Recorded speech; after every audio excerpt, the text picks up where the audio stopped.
In this video, I'm going to be ranking all of the live-action Superman movies. I'll also be giving justifications as to why I'm putting the rankings where I am. And if you don't agree with my listing, then you're wrong. Live with that. Anyways, hit like on the video, subscribe for more, and let's get into this. So we're going to tackle these in chronological order, and obviously I'm here on the Tier Maker website. Honestly, Superman 1, I'm going to be putting in C tier. Personally, I liked it when I first saw it, but then again, that was almost 20 years ago. And I do know that this was the first real big budget theatrical version of Superman. However, it doesn't really hold up nowadays. Plus, they introduced one of the funniest gimmicks that he's never gone back to, that being him turning back time when Lois Lane dies. I mean, how many crises could have been averted if he just did that? But he hasn't used it again, so it's not really canon. Is it? And I do know that the slogan for this movie was "You will believe a man can fly," and they did amazing special effects for the time. I mean, for God's sakes, this was the 70s. So I think C is a good overall ranking for this film. Now we're going to be moving into Superman 2. This one I'm going to be putting in B tier. I do like it a little bit more than the first film. It did have the first introduction of General Zod as a main villain for a film, which DC definitely hasn't strayed away from. I mean, for God's sakes, you have Superman 2, you have Man of Steel, Batman v Superman, and The Flash. Every single one of those films, General Zod is the main villain. He's the gift that keeps on giving. Plus, in this film, I really do enjoy how Superman was able to give up his powers to try to live a normal life with Lois Lane. And the visual representation of the Phantom Zone? Hilarious. I mean, nowadays, a 10-year-old with a laptop could do the exact same thing. So overall, I think B tier is going to be an okay spot. Moving on to Superman 3. Fight me. Richard Pryor is great in everything he's in. Growing up, Harlem Nights was one of my favorite films, so yeah, Richard Pryor gets a pass for everything in my book.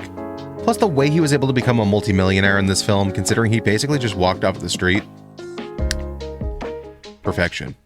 And the fact that the main villain of the film was literally just a supercomputer. So dumb. So good. Cutting in before I forget, I can't forget to mention Gene Hackman's Lex Luthor. It's pretty good. It's okay. Boy oh boy does he make a comeback with the next entry. That being Superman 4, Quest for Peace.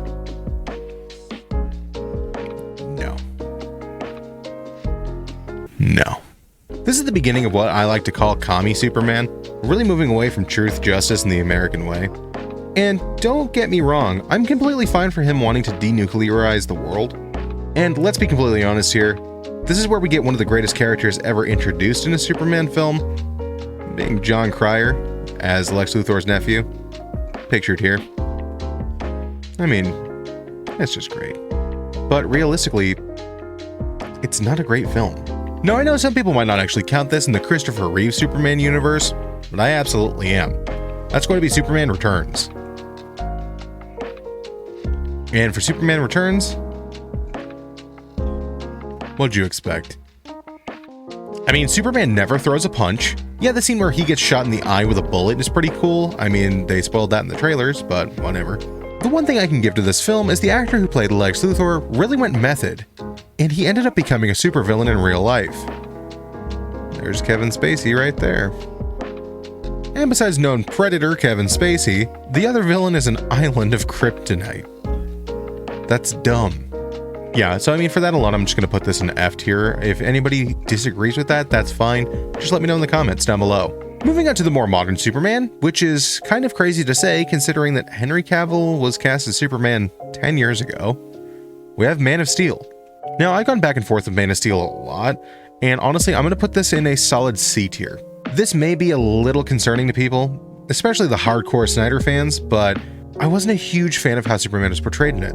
He was pretty good. Henry Cavill was an amazing actor when he came in as Superman, and I really did enjoy his portrayal. However, where I start to lose it is obviously the Pa Kent scene, which was just god-awful. I mean, the fact that he killed himself in a tornado, and I say killed himself, he didn't let himself die, he straight up killed himself. He could have let Superman come and save him, but he didn't. That's on him. And the fact that I've gotten so much meme material out of that film is just fine. But realistically, I prefer a Superman that really embodies the American dream and really embodies truth and justice, and eternal optimism, because to me, that's what Superman is, eternally optimistic. On the flip side of that, right, Batman v Superman. Now, I have a very troubled relationship with Batman v Superman. Now, I was really looking forward to it, and I think Ben Affleck is still my favorite Batman. However, there's so much wrong with that film. On a narrative standpoint, an emotional standpoint, I mean, the Martha scene.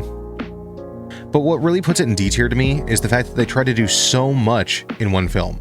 They couldn't just let this be a Superman film. They tried to make it Justice League 0.5. And that's a discredit to Superman. Plus, I mean, they freaking killed him in the movie, so, you know, they had that going for him. And I mean, it's fine, it's serviceable, minus the Martha scene. But as a Superman film, it's not great. And speaking of Justice League, looks like the only thing we have to work with right now is going to be the Whedon cut. Easy B tier. Minus the Superman bits, because he's barely in the film. However, I think that the film is still okay, but could be better. And the Snyder cut, obviously, fantastic, looking at it from a visual standpoint. It's a bit too long. I don't care. I can be one of those people who's got a short attention span. That's fine. Doesn't matter. Other people want 4-hour-long movies.